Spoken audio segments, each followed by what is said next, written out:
Buenos días, buenos días a todos, está bastante fresco hoy. Hoy vamos a trabajar un nuevo autor, como venimos trabajando una vez a la semana. Vamos a trabajar el último autor de la unidad 2, que el texto se llama Pedagogías del siglo XXI. Tiene como subtítulo Alternativas para la innovación pedagógica y es de Carbonell.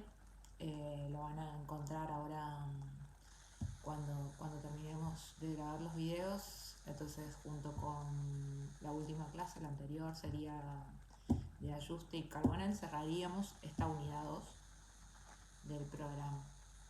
El video lo vamos a dividir, creería que en 3 partes, igual que la clase pasada. Y vamos a empezar a trabajar en primer lugar por uno de los ítems que empieza a postular, ¿no? Recordemos el título, se llama Pedagogías del siglo XXI, es pensar la pedagogía en un plano más contemporáneo y justamente está centrado en estas alternativas pedagógicas. Entonces, ahora bien, como primer punto en el texto nosotros nos vamos a encontrar con un subtítulo que se llama Las pedagogías no institucionales, aprendizaje y educación fuera de la escuela. Nosotros habíamos empezado a pensar, ¿se acuerdan? Con las teorías críticas, a hacer alusión a la intención que tiene la escuela y a establecer una determinada crítica respecto de las teorías pedagógicas sobre la escuela y su función. En este punto, en realidad Carbonell se centra más bien en poder pensar o invitarnos a pensar acerca de la escuela, ¿sí? Pero también en relación con la educación informal y no formal. Nosotros en la unidad 1 ya habíamos clasificado de algún modo entre educación formal, educación no formal y educación informal. Entonces, para este punto, cuando empieza a trabajar Carbonell, empieza a pensar la educación del niño, pero la educación del niño por fuera de los márgenes de la escuela, ¿no? Entonces él empieza a decir que, en sus postulados, que el niño aprende más allá de la escuela. Es indudable que el niño aprende en la calle, en el barrio, que aprende en otros entornos que no son necesariamente, únicamente al menos, la escuela. Entonces él dice que existe a la vez de la escuela como institución hegemónica, ¿no? Existe a la vez una oferta que aparece por fuera de la escuela, es decir, una oferta extraescolar. Y esta oferta extraescolar está imbrincada justamente en la educación no formal e informal. Entonces, él empieza a enunciar la lista de instituciones educativas, que no son la escuela, que se empiezan a hacer cargo de esta educación, ¿no? De estos dos tipos de educación. Entonces, dentro de esas empieza a clasificarlas en términos de los ámbitos y empieza a decir que, bueno, que hay instituciones educativas asociadas al ámbito del trabajo, asociadas al ocio, asociadas a la cultura, a la juventud, a la infancia, etc. Pero que a la vez estas actividades extracurriculares que realizan los sujetos, ¿no?, se dan en unas instituciones y estas instituciones son oficiales. Es decir, se desarrollan por fuera de la escuela, pero se desarrollan en algunas instituciones. Recordemos esto, ¿no? El niño aprende incluso en la calle, incluso en el barrio, en unos otros escenarios que no necesariamente y únicamente sea la escuela. Para eso, él recupera el aporte de John Dewey, y John Dewey lo que dice, y ha dicho y sostuvo, es la educación es sistemática y extraescolar. Entonces, él decía, que el niño adquiere en la familia, en la calle y en otras instituciones socializadoras del entorno más inmediato, ¿no?, una educación que es un poco más vital, mucho más profunda y real. Entonces acá aparece una distinción con la educación formal, que la educación formal tiene que ver con una educación un poco más abstracta y superficial, dirá él.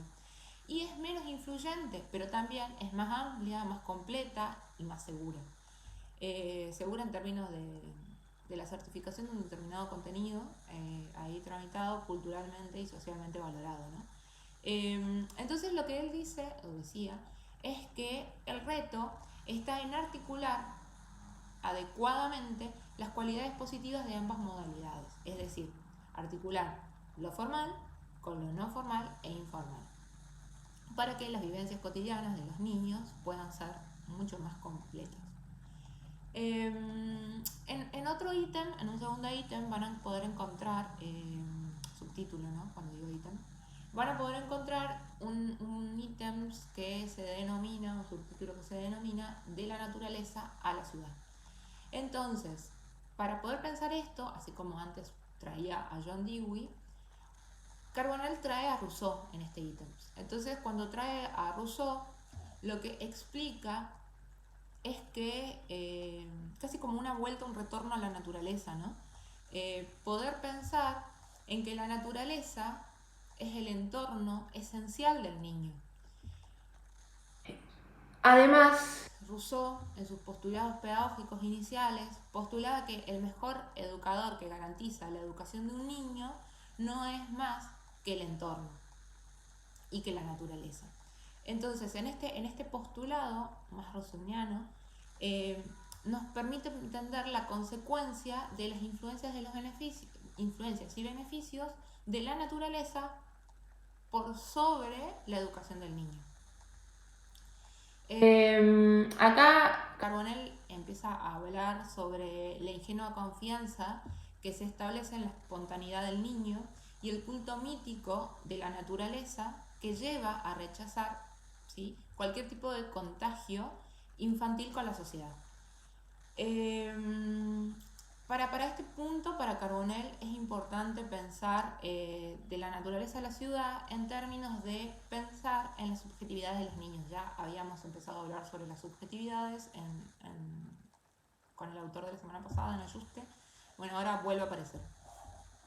Y por último, en este mismo subtítulo, de la naturaleza a la ciudad, lo que él intenta recuperar son los aportes de la escuela nueva.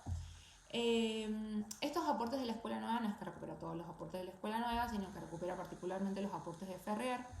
Cuando recupera los aportes de Ferrier, lo que él hace es recomendar, ¿sí?, que la escuela esté situada en el campo. Y acá hay como una distinción, ¿no? Porque Ferrier recomendaba que la escuela esté ubicada en el campo para que tenga un contacto con la naturaleza y el niño se pueda educar. Sin embargo, nosotros podemos pensar que en términos culturales y artísticos, la cercanía de la escuela con la ciudad es mucho más posible. Entonces, habrá que entender esta ubicación de la escuela en términos de la relación con la naturaleza y no ubicar a todas las escuelas en un ámbito del campo, de la zona más asociada a la naturaleza, al campo, a las periferias de las grandes ciudades, sino a la vez la incorporación de la naturaleza hacia adentro de las escuelas. Vamos a cortar y hacemos un siguiente video, están siendo 8 minutos.